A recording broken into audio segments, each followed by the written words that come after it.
Dear students, आज का हमारा टॉपिक है आर्च बैक्टीरिया।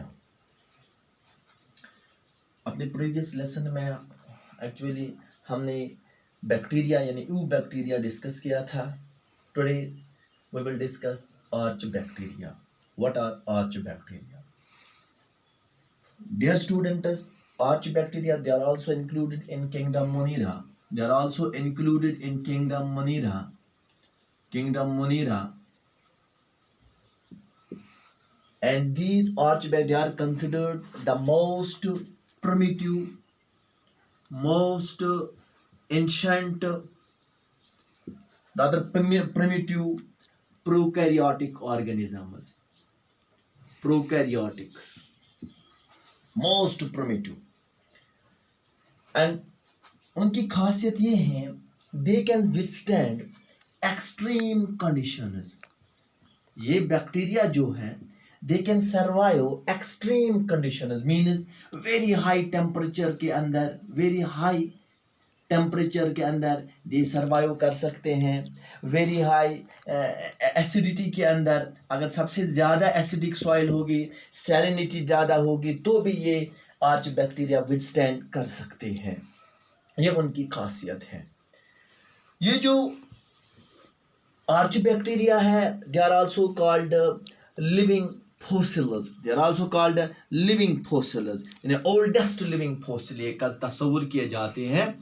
इन्हें archaebacteria are oldest living fossils. living fossils. Reason क्या है? रीजन ये है कि they survived in various geological changes.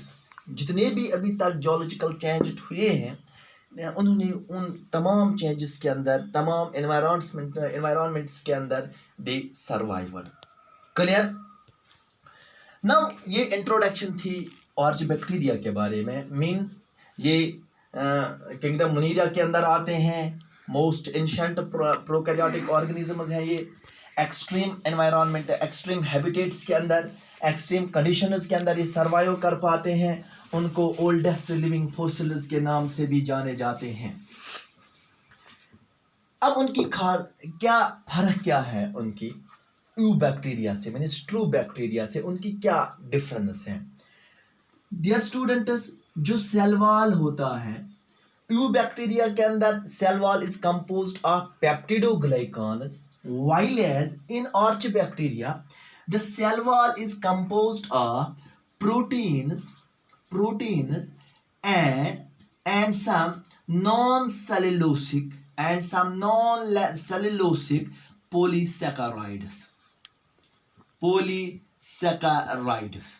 यानी पेप्टिडोग्लाइकान के बदले इनके सेल वॉल में प्रोटीन्स और नॉन सेल्यूलोसिक पॉलीसैकेराइड होता है।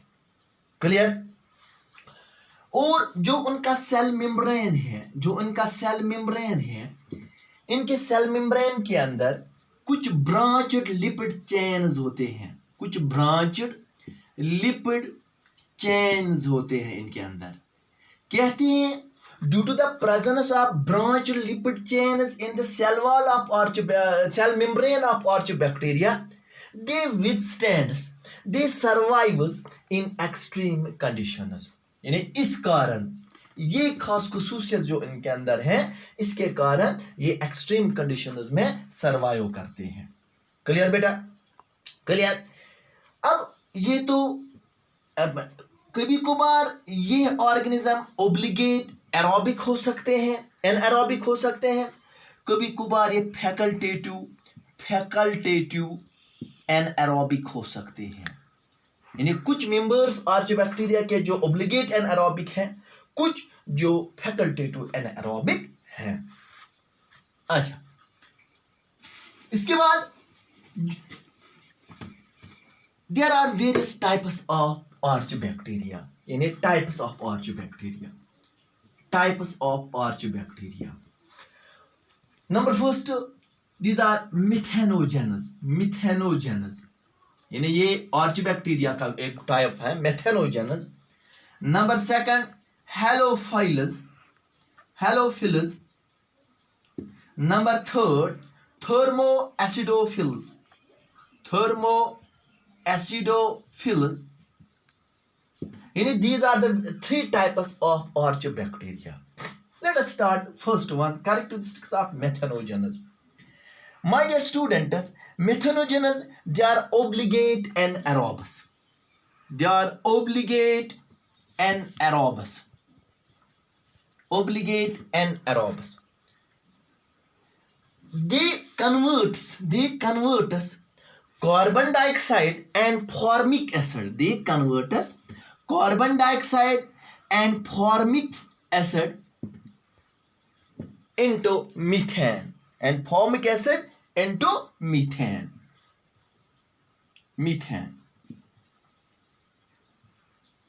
यानी क्योंकि ड्यू टू दिस कन्वर्जन, यानी ये कन्वर्ट करते हैं कार्बन डाइऑक्साइड और फॉर्म इनटू मीथेन में, इसीलिए उनका नाम मेथेनोजेनस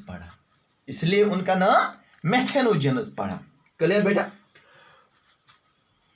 कॉमर्शियली ये इस्तेमाल होते हैं बायोगैस प्रोडक्शन में, यानी फार्मर्स उसको फर्मेंटेशन में, बायोगैस प्रोडक्शन में उनको इस्तेमाल करते हैं।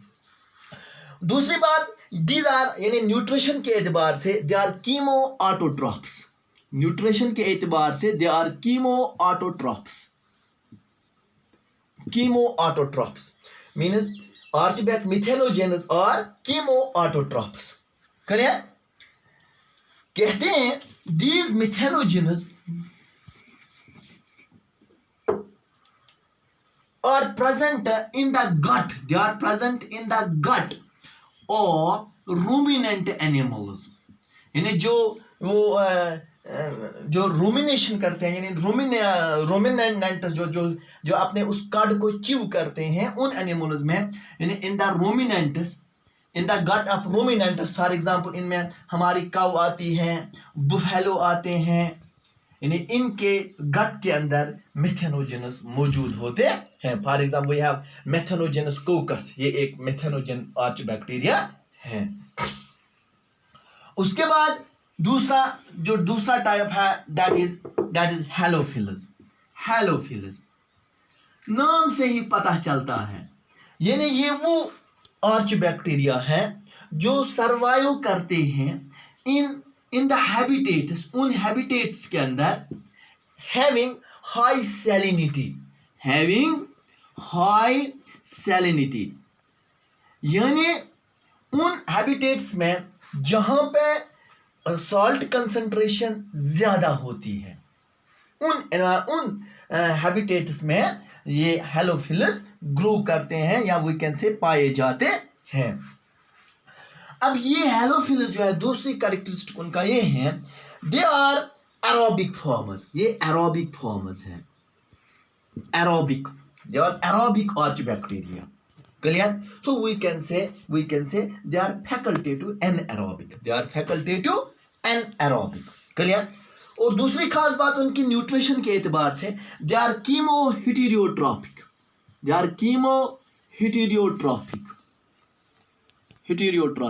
वो कीमो ऑटोट्रॉपिक थे मेथेनोजेनस, जबकि हेलोफिलस जो है they are chemoheterotrophic. Clear? और खास बात उनमें जो है वो ये है, कहते हैं उनके जो हेलोफिलस का सेल मेम्ब्रेन जो होता है, हेलोफिलस का जो सेल मेम्ब्रेन होता है, इस सेल मेम्ब्रेन में एक पिगमेंट पाया जाता है जिसको बैक्टीरियोरोडोप्सिन कहते हैं। क्या कहते हैं बेटा? बैक्टीरियोरोडोप्सिन। ये एक पिगमेंट है जो हेलोफिलस के सेल मेम्ब्रेन में होता है, कहते हैं ये बैक्टीरियोरोडोप्सिन जो है ये हेल्प कर रहे हैं हेलोफिलस को in the synthesis of ATP synthesis करने में ये हेल्प करते हैं, यानी एटीपी प्रोड्यूस करने में ये हेल्प करते हैं। ये वाला पिगमेंट जो बैक्टीरियोरोडोप्सिन पिगमेंट है, it helps the halophiles to produce ATP. Clear? उसके बाद जो लास्ट वाला टाइप उनका है that is थर्मोएसिडोफिल्स।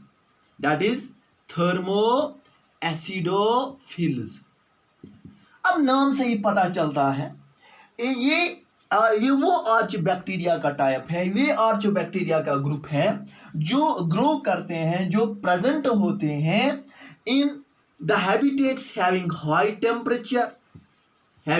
Temperature and second बात, जहां पे एसिडिटी ज्यादा होगी, जहां पे एसिडिटी, अब उन हैबिटेट्स के अंदर जहां पे हाई टेम्परेचर भी होता है, जहां पे एसिडिटी भी ज्यादा होती है, उन हैबिटेट्स में these thermoacidophiles are present, या means this group of archaebacteria are present. Clear?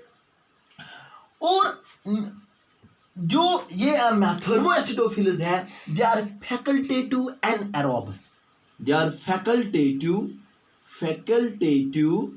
and aerobus, anaerobus. ये terms we have already discussed in the nutrition of bacteria. जो हमने जब हमने बैक्टीरिया के न्यूट्रिशन पढ़ा तो उसमें ये टर्म्स हमने ऑलरेडी डिस्कस किए हैं। फैकल्टेटिव क्या होता है, ओब्लिगेट क्या चीज होता है। और दूसरी बात, ये जो थर्मो एसिडोफिल्स होते हैं, कहते हैं they converts the sulphur into sulphuric acid, ये कन्वर्ट करते हैं सल्फर को इनटू सल्फ्यूरिक एसिड, और यहाँ से इस रिएक्शन से जो एनर्जी निकलती है, जो एनर्जी प्रोड्यूस होती है, यानी ऑक्सीडाइज करते हैं ये सल्फर को इनटू सल्फ्यूरिक एसिड। अब इस रिएक्शन से जो एनर्जी रिलीज होती है, वही एनर्जी ये इस्तेमाल करते हैं for synthesising their organic food, यानी वही इस्तेमाल ये करते हैं अपने ऑर्गेनिक फूड को सिंथेसाइज करने में। क्लियर बेटा? क्लियर?